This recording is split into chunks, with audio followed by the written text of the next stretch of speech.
I had a couple beliefs about love. That if you found a great love of your life, it was sort of their job to heal you. I was looking for someone to save me. I was looking for someone to love me so much that it would help me heal all of these things that I deem are painful. And it's not. No one fills out a job application for that.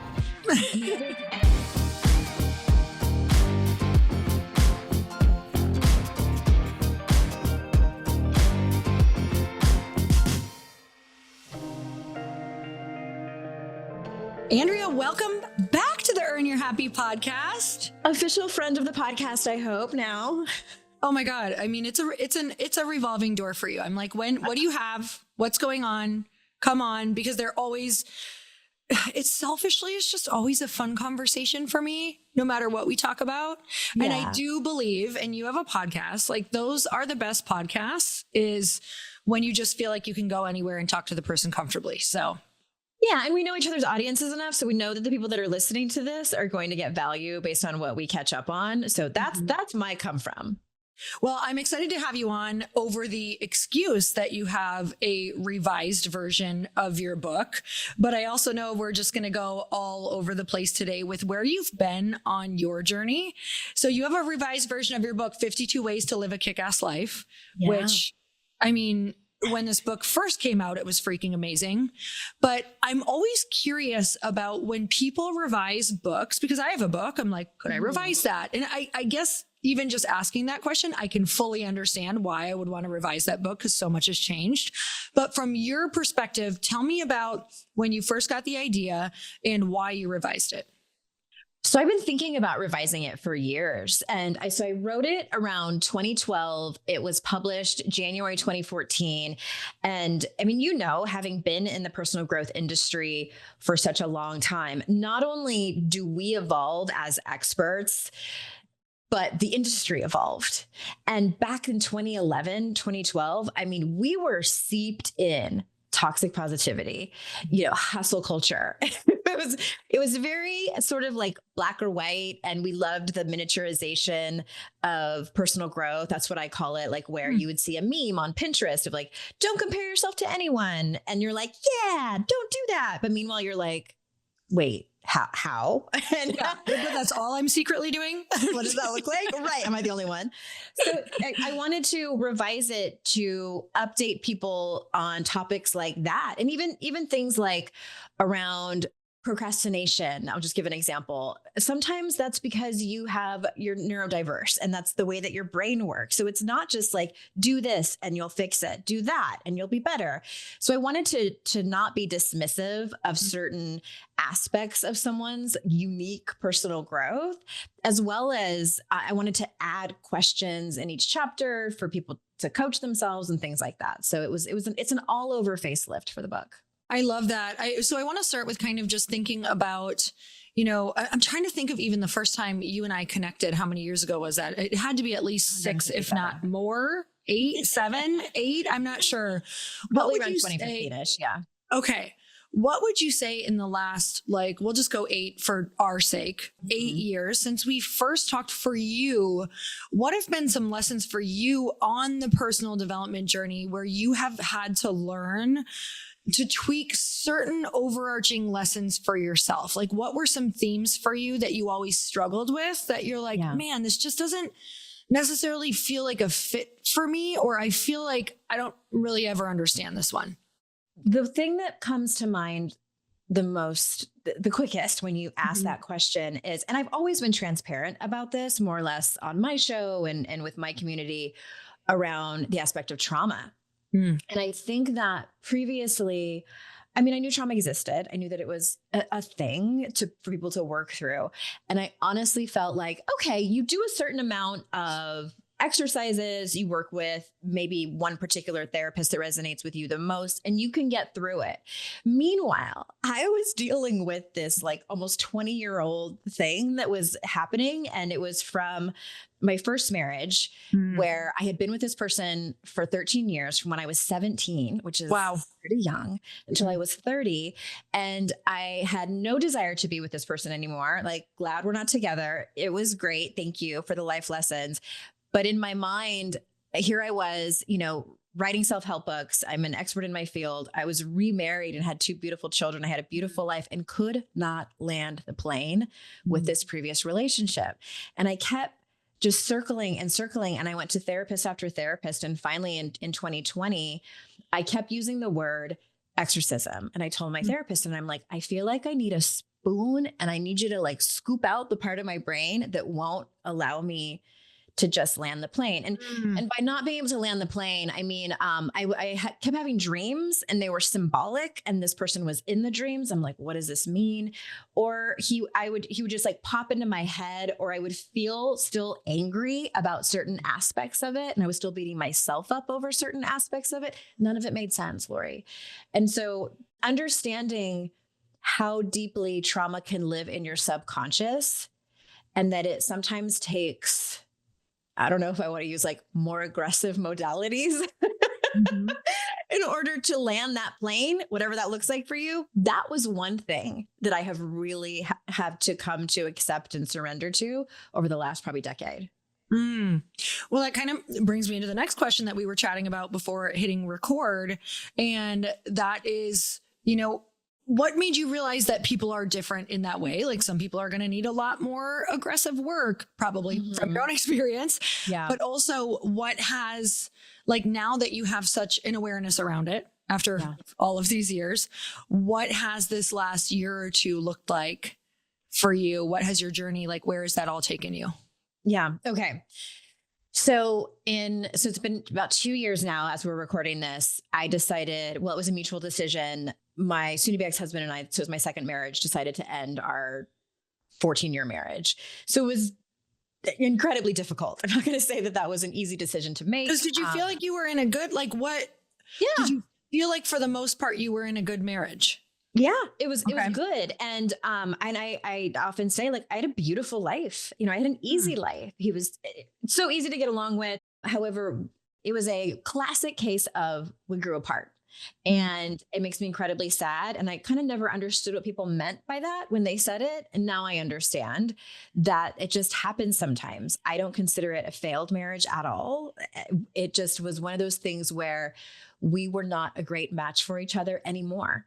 That doesn't make either one of us bad or wrong. It just is what it is. And that happens when you're dealing with two humans over time. Can I ask you for clarification around that, just for anyone listening? Because I'm going through this with quite a few friends, and I don't know if it's the age, like if it's your late 30s and early 40s, that all of a sudden you're kind of like, whoa, I want to go this direction or that direction.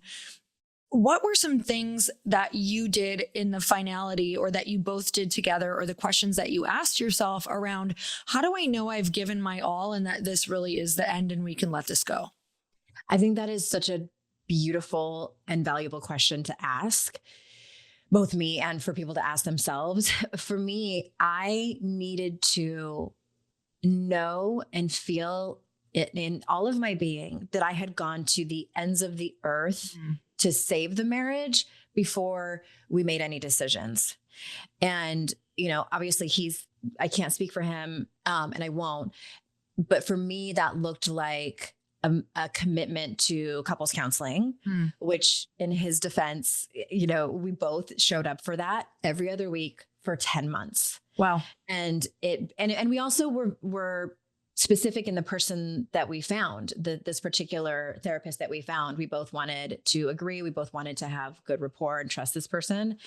And ultimately we found a great person. And this couples counselor asked questions of us that we had never asked each other or asked ourselves in our marriage. And so it was incredibly insightful to know that where the decision that we made was the right one.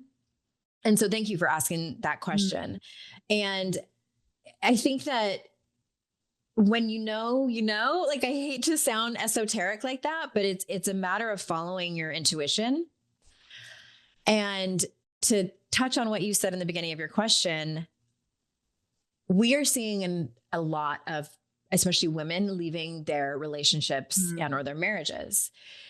And I think you're right. I think it has to do with our age. Middle age kind of grabs you by the shoulders and shakes you and says, You're rounding the corner. Yeah.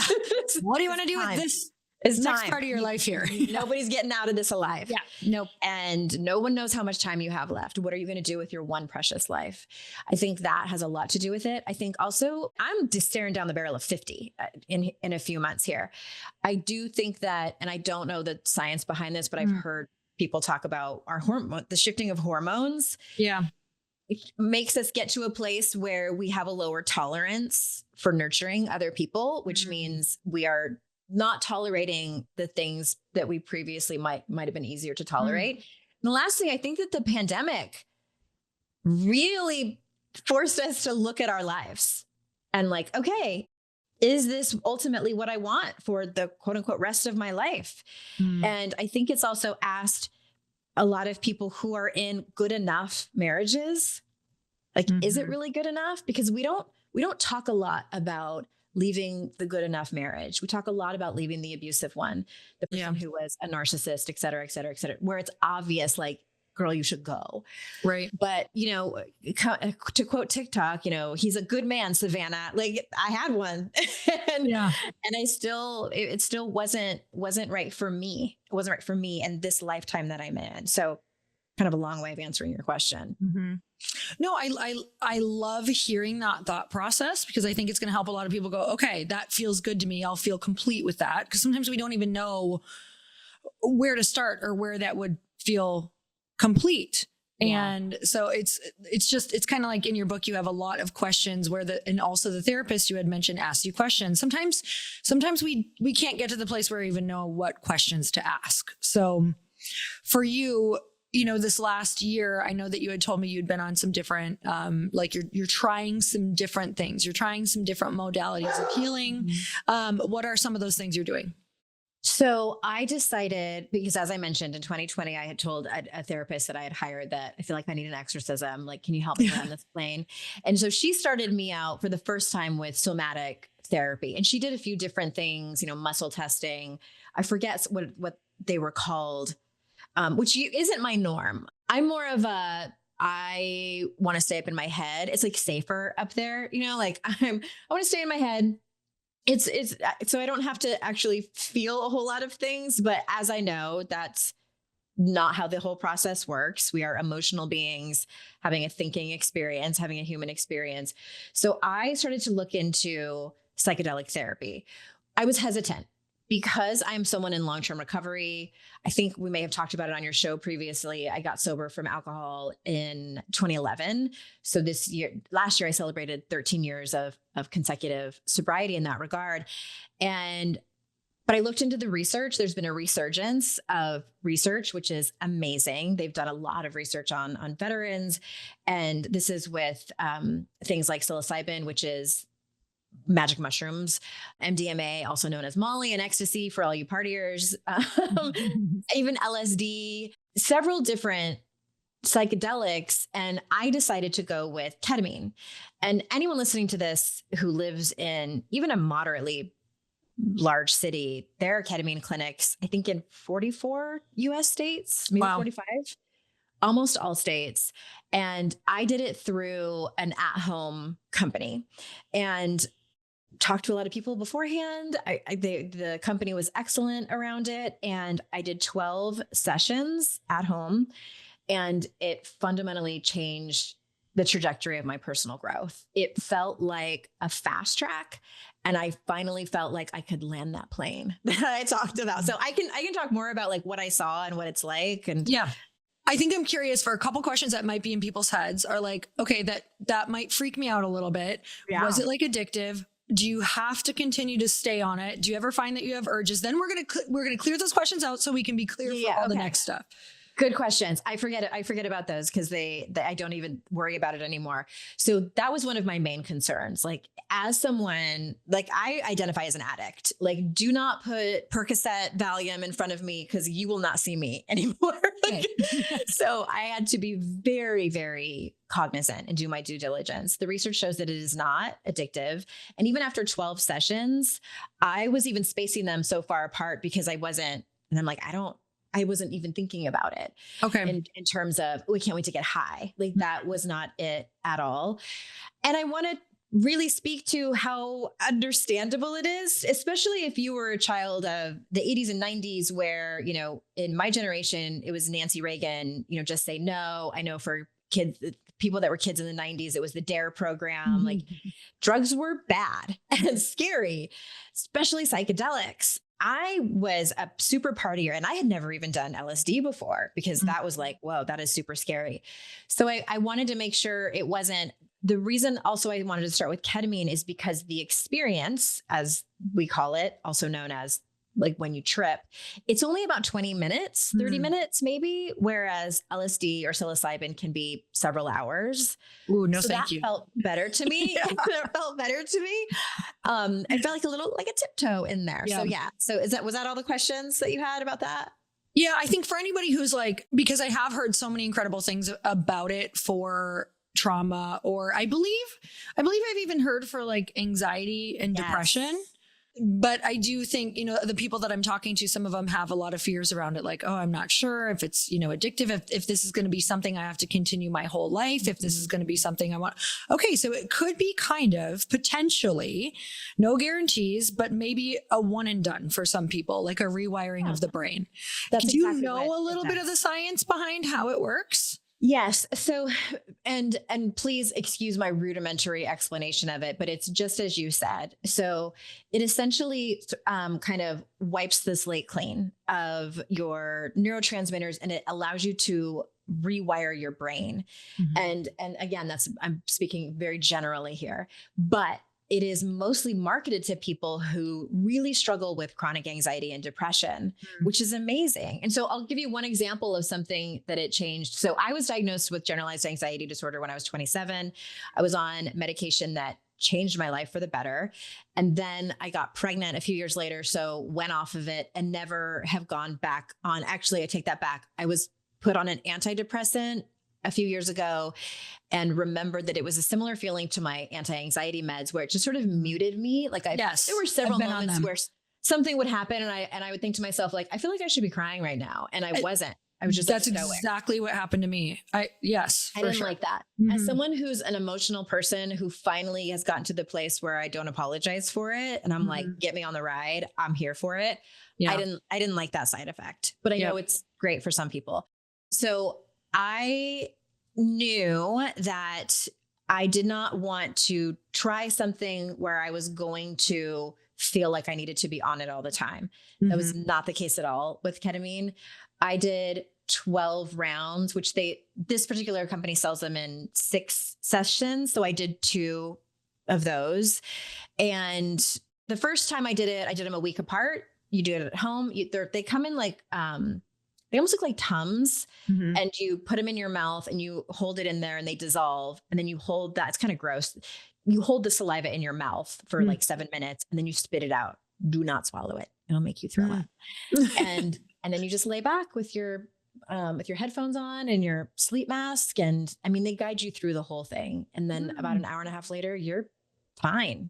You're not supposed to drive or operate tractors and stuff, but you're okay.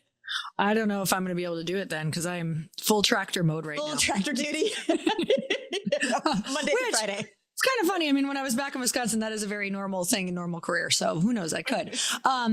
But okay, so tell me a little bit about what the meditations were like.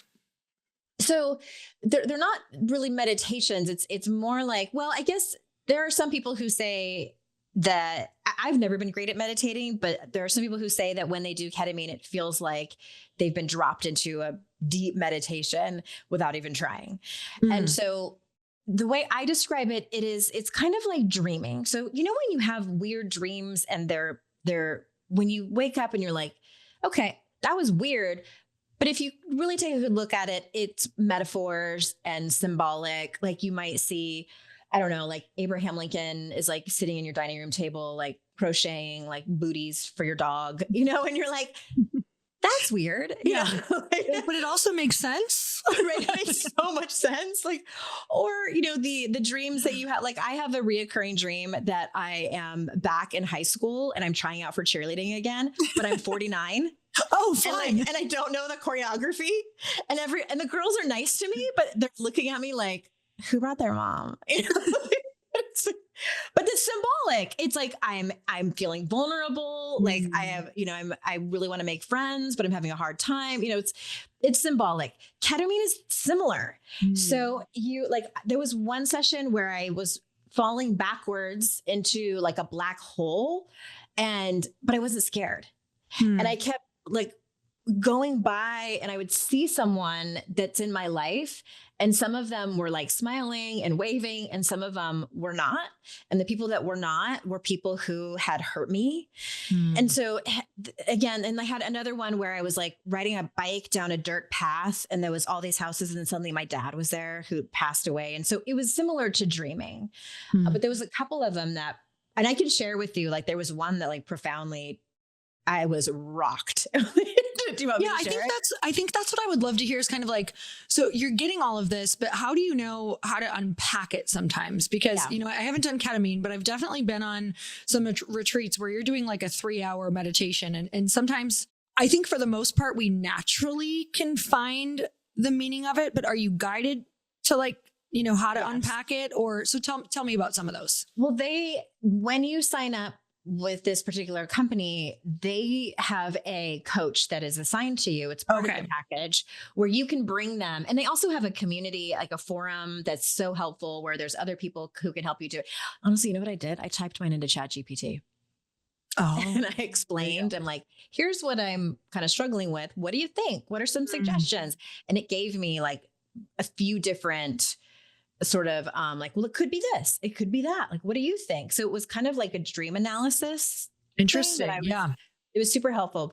But there was one particular episode, journey, I'll say, because when I walked into it, I really wanted help with the specific trauma that I had. And that was the one around your husband, like trying to get over. Yes, this one long relationship that I had when I was younger. And I'm like, why do I still feel traumatized over this? Like, there's been enough time. I have enough tools. I'm smart. I don't want to be with this person anymore. What's going on? I want answers. So for some context, when I met this person, I was 17 years old.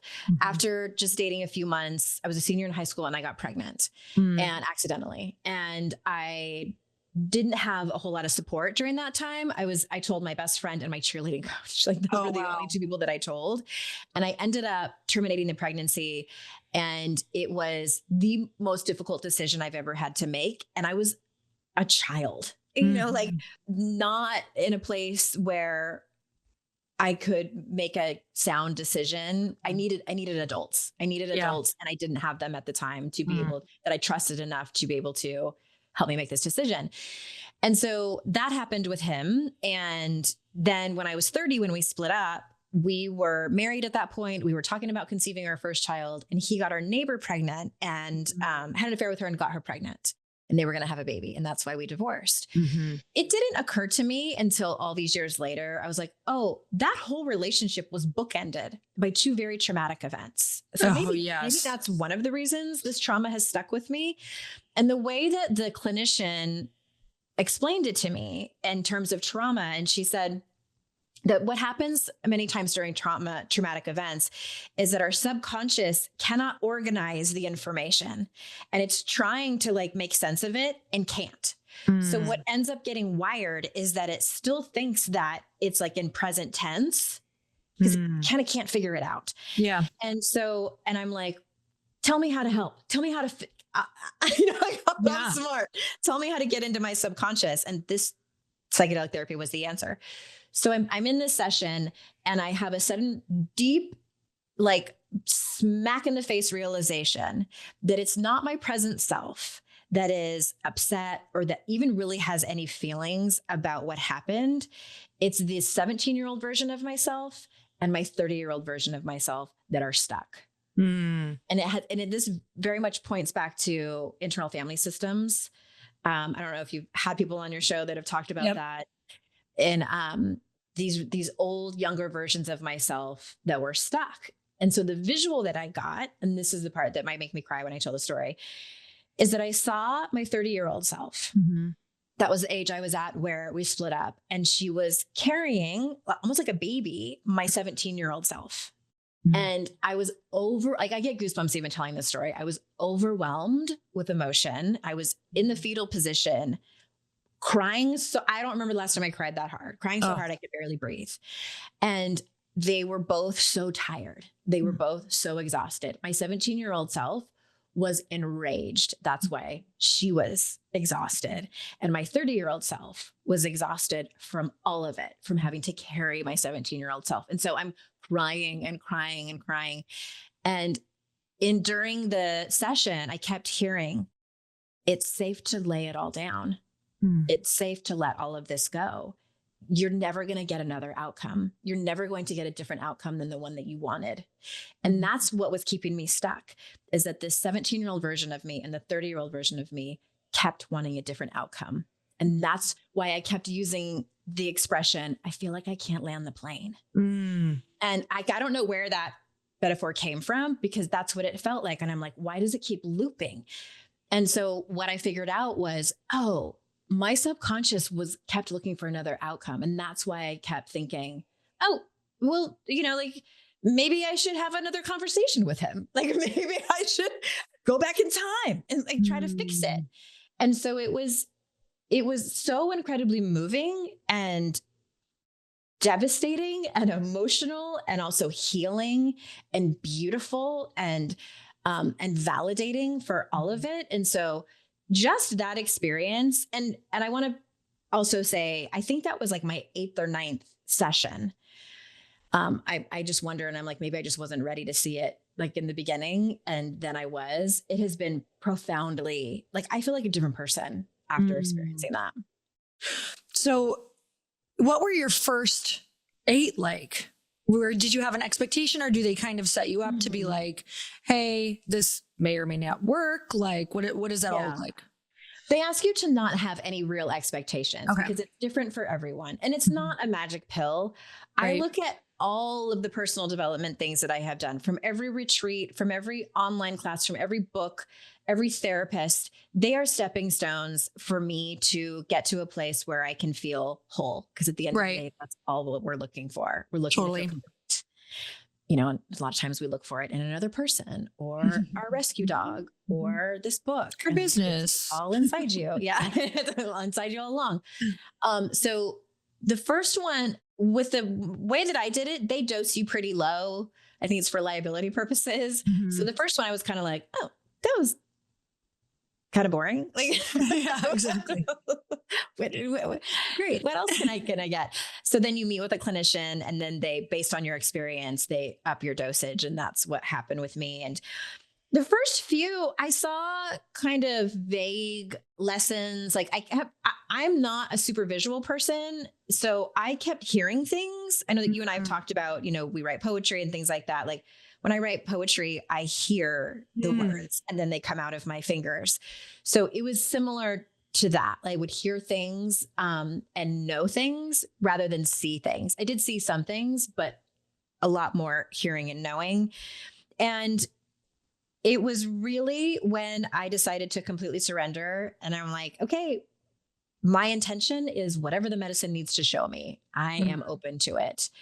And I followed their instructions, because they instruct you to like journal afterwards. And there are some sessions where I wrote pages and pages and pages and don't even recognize my handwriting. And there were other sessions where all I said was, I don't know what to say. There wasn't a whole lot. But it's really like kind of like therapy, how therapists always say, it's not really about what we talk about in our sessions. It's what happens in between in your real life. Psychedelic therapy is the same. It's about the integration more so than the acute experience itself. You must feel really free. So tell me about how you've now that you've had this experience and you're like, whoa, I kind of feel like that's gone. What have you noticed in your day-to-day life that just you're able to, like, where were you getting stuck that you didn't even realize it? Like, how was it affecting you in ways you didn't realize now that that's kind of lifted? A couple of things. So like my 2 biggest takeaways from all 12 of my sessions are 2 things. One, and I kind of already knew this before, but it became glaringly obvious, is that my thorn in my side, my Achilles heel in this lifetime, is the lesson of detachment. And girl, when I tell you I like to hold on, for dear life. Give me something to grab onto. I don't care what it is. I don't care if it's slippery. I don't care if it's bad for me. I'm gonna hold on if I think I need to hold on. If I think it's, I think it's the answer. So much so where I felt like called to get the word surrender tattooed on my arm in 2016. And here I am still working on letting go. I knew that that was my biggest life lesson, and it's going to continue to be a life lesson. And I think it's probably been my life lesson as I have been here in other bodies previously in other lives. And then the second thing is that, and this is I think anyone who's done psychedelic therapy will tell you, like, yeah, I learned the same thing. And I think it's interesting that we all see the same thing, because to me, that makes it sound like, okay, the universe has a clear message. Yeah, that is interesting. That everything comes back to love. Everything comes back to love. And the way that we, like the lens that we look at things through, and I've read A Return to Love and I'm like, okay, like I get it, but like I might be the exception, I don't really have to, right? If you only knew what a dick that person was to me, you would exactly know. They're the one. They're the one that A Return to Hate is going to be based on. A return to anger? Yeah, exactly. Return to I'm mad at them. Yeah. No, but it really like is the answer. And of course it's nuanced. And of course we need to have boundaries. And of course, sometimes we need to love people from afar. But it really comes back to that. And that we have to be able to find that within ourselves before we can think that we can be in a healthy partnership. And I realize that, the reason I've become a collector of ex-husbands is like, it's not all their fault. Like a lot of it's me. It's, I was looking for that from someone else. I was looking for someone to save me. I was looking for someone to love me so much that it would help me heal all of these, things that I deem are painful, and the answers that I'm looking for. And it again, like, it's going to sound so cliche, but like the way I describe it is, it feels like when you were a little kid and you truly believed in Santa Claus. Like there was no other explanation except that Santa was real. I feel like I've gone back to that, but in terms of truly being able to feel in my bones that love is the answer. Period. That's it.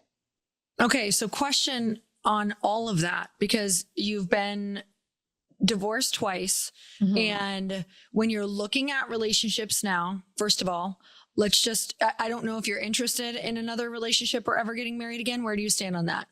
100%. Yeah. And I can talk about that.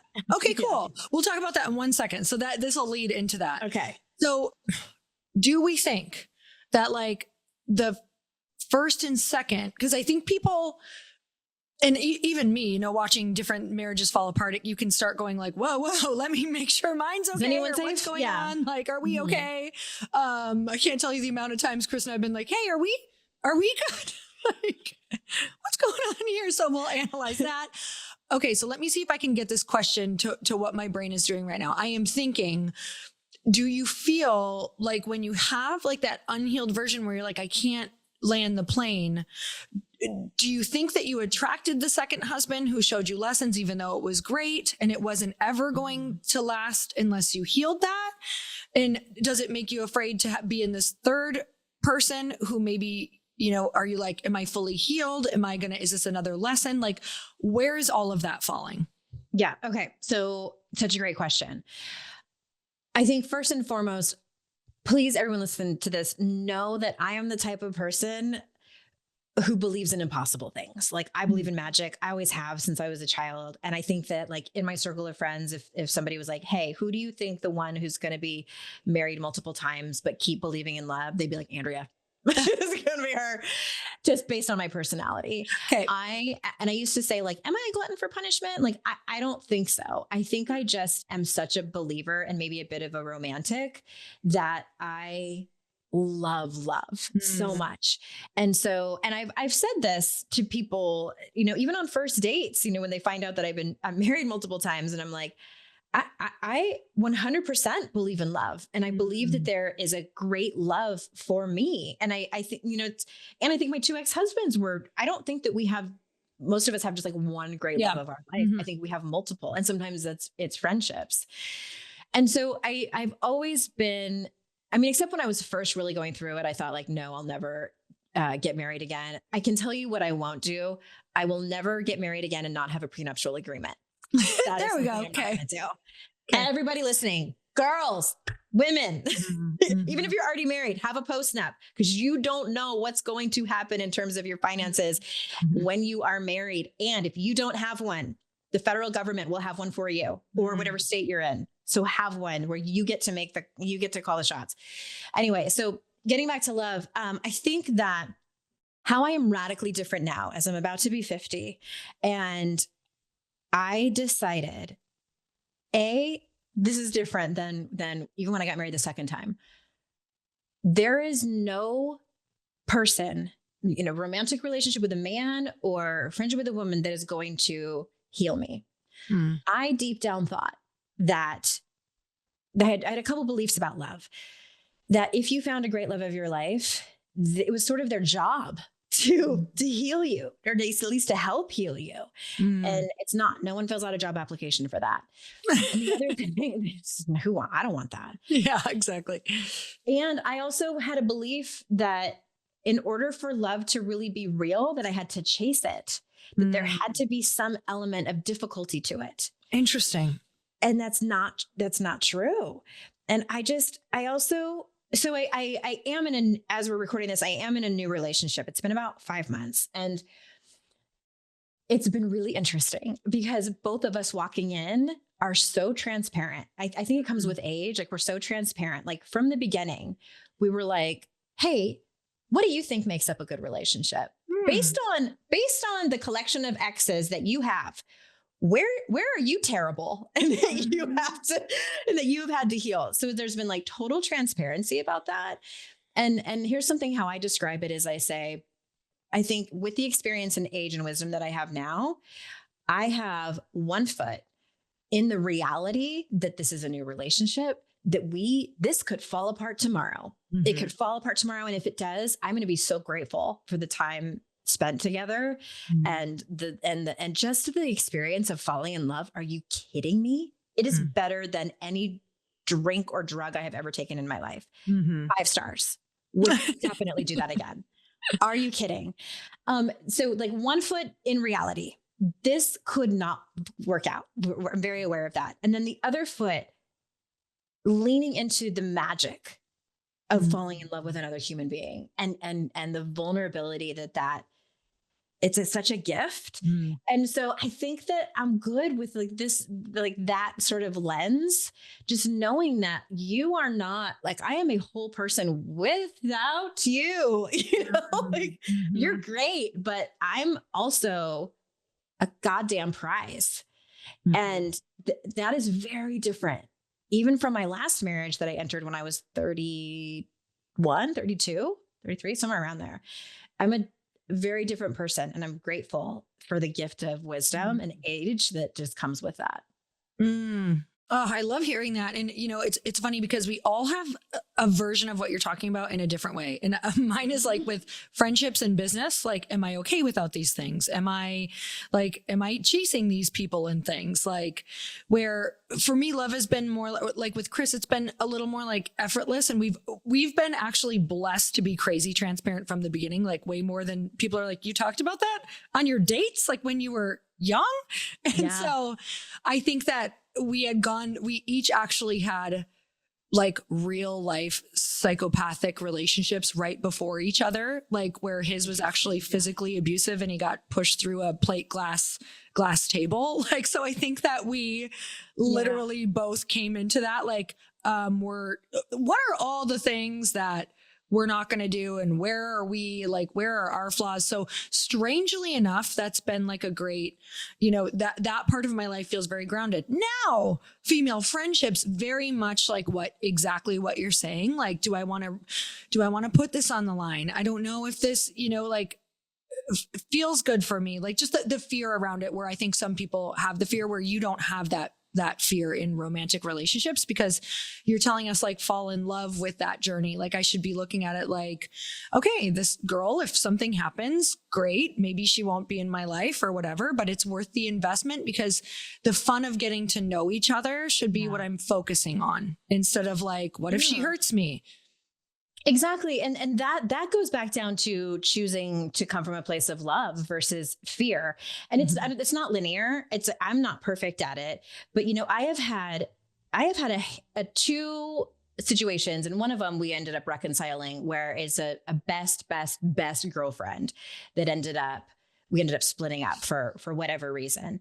And I don't think that the grief of that gets talked about enough and it gets the airtime that it needs, because those friendships, when you have a friend breakup, when you have a best friend breakup, it can take you to your knees. And it again is like what you were talking about when we first started talking about this, like they didn't die, you have to have this ongoing grief for them, and knowing that and you might still see them on social media. You might still see them out in your circle of friends. And it's just so devastating. If you can come at it from a place of gratitude, your hurt matters. Yes. Feel your feelings of whatever it is that come up for you. And if you can look at it through the lens of how lucky was I to get to spend time with this beautiful human? How lucky was I that I got to have the belly laughs with her and learn the lessons that I did? Like, what are your takeaways? What are your key takeaways? What are you incredibly grateful for? How lucky is it? The privilege, we are here for such a short time, y'all, like the privilege that you got to spend the amount of time that you did with this person. Like how lucky am I? And so I think anytime we can look at something from a place of love and gratitude, you are giving yourself an enormous gift. Totally. I mean, that's just a beautiful way to look at it. That I feel like I've dealt with a lot of that, but that even helps me even more like lean in, because that is where the good stuff is. Like when people are like, oh, it seems like you've got it figured out, or you have such a great life. It's like, yes, because I'm choosing to lean into the really good things, despite constantly every day there's things that can throw us off. Yeah. There's really hard things every day. You're affected by a lot of things every day. But it is what you're choosing to look at. So my curiosity right now is for like people who are thinking, maybe what I'm thinking, where I'm like, okay, I've got some stuff that, when you're talking about landing the plane, I'm like, I think I've got some stuff too that's not like ever landed. And I think I've just come to the place where I'm like, maybe that's never going to land. But now you're making me think maybe it could land. Like, I have come to the idea that I will always be a bit anxious around like certain either public speaking, or I get anxiety around certain things still, even though I have the tools and I use them and the tools are sharp, like they're good, but I would actually love to not have those feelings anymore. Like, I would love that. I'd feel very free. I feel like I could impact a lot more people a lot more freely, and not, if I'm going to go speak on a big stage, not take 30 days of stress to do it. And, like I could really do without that stuff. So what are your thoughts around that? I love this question, and I love the example that you gave. And so I'm going to kind of answer it with an example, or like an anxious thing that I have. So first I want to preface it by saying, by landing the plane, like if you have something that you feel like, that still kind of circles. My first question is, how is it impacting your life now? If you're considering any kind of psychedelic therapy for that thing, that's the question you should ask yourself. Like, how do you want this to impact your life differently? For example, when I first heard about ketamine therapy, it was a vendor on one of my retreats, and they were telling me that they had some childhood sexual abuse from a family member, and they did the ketamine therapy, and I said, does it like erase your memories? Like, that's legitimately what I thought they were going to say. They're like, no. They said, I can still go now. I can go to family functions and see this person, and I still remember what happened. It just doesn't have the impact that it used to. So the full physiological response that we have sometimes when we get triggered didn't happen for them anymore. So I'll give you an example. When my anxiety was at its absolute worst, I was having panic attacks, I would have them. And this is when I had to go on disability and could not drive anymore because I was having them in the car, Wow. especially when it rained. And I was living in San Diego. I'm from San Diego. And so it didn't rain all that often, which is good. I mean, not good for Right. drought, but for driving when you're anxious, it was good. But I had one really bad panic attack going south on Interstate 5. I'll never forget it, in Carlsbad. And I knew then that it's not a good idea for me to drive in the rain. So even all these years later, where I don't have panic attacks anymore, it would rain. And now I'm in North Carolina where we get mother effing rain. Yeah. Like now I know, I never knew what people meant when they said like sheets of rain. I'm like, oh yeah, you see it go by, you see sheets of rain. And it's scary to drive in it. And so I would white knuckle it. My kids knew not to talk to me when it was happening. The good news is it passes pretty fast, but like my armpits would sweat. It was terrible where it would start to consume my life. I would be so anxious when it would start to rain. I'm like, oh my God, please don't be a torrential downpour. And it was impacting my life. So I did some ketamine therapy sessions, and I was driving from Raleigh to Greensboro, which is about an hour and 45 minutes. And lo and behold, I suddenly noticed that it had been raining pretty hard. And I was driving, not in the fast lane, but the one right next to it, with the radio on. Radio wasn't blaring, but it was on. And I was just like, driving a moderate pace, but I was not afraid. And I said out loud, oh my God. Like I was like looking around for people to like, look at me, I'm driving in the rain and I'm okay. Like I was freaking out, Lori, like, and that, even if I had just had that result from ketamine, worth every penny. So that's an example of like how it can shift. And I'm sure if I asked one of the clinicians, they would tell me like what had happened in my brain. But I do think that it rewires those overly anxious thought patterns that we have. Like the thought pattern that told me, if there is a rainstorm and you're driving, you need to go in full fight or flight. Yep. And it doesn't happen anymore. Oh, it's so interesting because I do think that like, I know exactly, I don't know exactly, but I can, from the years of assessment, I pretty much know exactly why it flares up in public situations like that. Yeah. But that's not healing it. Like I know.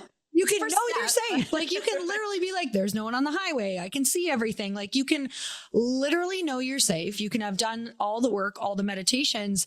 But what's so interesting about the brain, and I think of like the soldiers who have fought and who just get these memories stuck in their head. It's like you get stuck in a loop. And subconscious. Yes. And sometimes I just think those loops are really hard to fight on your own. Whether, some people might be like, ketamine's not for me, it is for me, whatever. But I think that it's going to take like somebody really understanding and helping you. Like if you can't get out of it yourself, somebody's got to help you. Someone's got to guide you, or something and someone. So, it makes me kind of excited because there are some things that I've been going along in my life where I'm like, no, I think I'm really good. Like I've got the tools and all the stuff, but I do think that it is underlying impacting a lot of things to the point where even this year, I'm like, it's way too much work for me to go and speak. So I'm saying no to just about everything this year because it rocks me too much for where I need to focus this year. Where if it didn't, I really would love to be going out there and doing it. So it's interesting. It just takes up way too much energy, and like the recovery isn't worth it. It's totally the bandwidth that it feels like it robs instead of where I know there's a world where I think it gives back, but I just don't know what that is. So anyway. Interesting. Yeah. I would be so curious if you looked into it and if it was helpful for you. I'll give you one more quick example of how I'm not as triggered anymore. So when I was doing the first 6 sessions, I noticed, so it was during the time where I was having a lot of correspondence with my attorney, my divorce attorney. And every time I would see, and I liked her, like I hired her, I trusted her, but every time I would see her name in my email inbox, I would feel, like that surge of hot or cold blood that you feel where you're just like, it's the anxiousness. Like for me, my armpits start to sweat immediately. And then I would avoid her email because I didn't want to open it because I didn't want to deal with what was inside. And after I did probably 4 or so ketamine sessions, and it took me a couple of days to notice that I would see her name in my inbox and it was no different than seeing anything else, even something from like The Gap. Wow. It was just like, oh, there she is again. I wonder what this email says. Astounding. So it dropped my triggers to a more manageable place. Yeah. And again, worth every penny. But I also want to say everyone's experience is different. Totally. It's not a quick fix. And from what I understand, you can get to that place of healing your subconscious, the anxiety, through breath work and meditation, which essentially does the same thing. It just looks a little bit different. Yeah, that's really, really interesting. Okay, my wheels are just turning at this point, but I can tell. I love it. All right. So I don't know if you have this, but like for 2025, what are you kind of focusing on? What's a theme you're starting to feel or you'd like to focus on in your life? Mm-hmm. And what are you excited about? For the first time ever, I did a word of the year. Do you do that? I actually do, only if it like comes to me. I'm like, yeah, This year's a word of the year. And I do have one this year. So I've always supported it and thought it was amazing. I just knew it wasn't for me because I'm like, I'm going to forget and like, never mind, my ADHD is like, no, for that one word, no. So this year, even, like in around November and December, I knew that my word was going to be devotion. And it started because of the conversations I was having with that person I mentioned that I was dating. And, and he would ask me like, what, how we just were having deep conversations. And I said, I want to live the rest of my life from, 49 now from on as in true devotion to myself. Because if I am in true devotion to myself, I am the best version of myself. And so I sort of bullet pointed out what that looks like. And that's what I'm really excited about, for the first time not being in a very super long-term relationship where so much of my quote unquote devotion was to someone else. I can now put it on myself and stop walking away from myself, stop abandoning myself, stop ignoring my intuition. Like, what does that look like if I dedicate my life to that? If I dedicate my life to 100% trusting myself, because so many times when we jump, the net doesn't appear, but you know what can? Us. Yeah. Love. And so it's about living out this next chapter of my life in really leaning into being truly devoted to myself, which isn't selfish at all, but it will be of service to other people. So that's what I'm excited about. Oh, I love that for you. And I love that a word spoke to you. I think what's so cool about just picking a word, because I think I might have thought it was you. I wasn't even necessarily in full support of it. I was like, that's kind of lame. I was like, that's not going to help you. But now it is totally helping me. So now I don't knock anything anyone does, but what the one word does for me is it's exactly like what you said. It's just giving me the first filter that I don't forget to run every decision through, that I have found for that year is the most important way for me to make decisions. So mine this year is organized. And that means that that is the opposite feeling of overwhelmed and frustrated. And so that helps me make decisions of who I'm hanging out with, what I'm doing, what I have time on my calendar for, creative time, more flow time, more deep connection, more restorative time, and just working smarter, because I don't want to, I don't want to stop doing things. I am actually one of those people who identifies like, when everybody didn't like the word hustle, I didn't view it as what that was. I actually really love, I can't wait to have a bunch of projects that I'm obsessed with, but it starts to feel like hustle when I'm not organized and when it's not aligned with the things that I want to be doing. So yes, organized is my word. There can be multiple versions of lots of words, and hustle is one of them. So yeah. And the cool thing about your words, you get to make it whatever you want. Totally. You could have your word be something weird and just make it whatever you want. Yeah, I totally agree. Well, I've loved chatting with you, and your book is revised and even better than ever and fits even more with the times right now. How do you feel now that it's back out? relieved, Okay. relieved and excited for her to be reborn, revised and updated. Yeah. And it's so funny because the original cover, the pink cover, the picture it's a picture of me. It was taken in 2012. And Yeah, I totally remember it. The revised version, now I grew my silver hair out. And so in that picture, I was 48 when it was taken. And I look back at the pink cover and I'm like, who is this child? Like, who is this child? I was like 37. Yes. I felt like such a baby, but it's fun. It's fun. And I'm just so appreciative. I believe I found the book I found it in an airport. That's how I found you. Right. I'm going back to my memory bank. I saw it in an airport. I was like, oh, she looks cool. Oh, I love this. I love this title. And I read the book. I believe I completed it on my flights for that trip because it was such a good, fun, easy, fast, amazing read. So yeah, that's the way I wrote it. And I'm glad that you took that away from it. And it still is. It still absolutely is. And it's, I don't write exactly the same as I used to, but for this book, I went back and was like, okay, I'm going to match this voice, but a little bit wiser, a little bit more big sister-ish. And so I appreciate that. Yeah. And I'm just so glad I found you that way. You're such a gem. Oh, I'm so happy. And right away, okay, you guys, the coolest part is please remember that most people, especially if they're like a match for your life, if you feel like this person's a match, which I did, I was like, I will get along with this woman. I think I DM'd you literally in the middle of reading it and you DM'd me back. And I think I asked you to be on my podcast. So yes. And then I was like, well, that works great. So yeah, we met up in Santa Monica a few years ago. Yeah. And the rest is history. Well, thank you so much for coming on. And you guys, I've linked up the book so that you can grab it.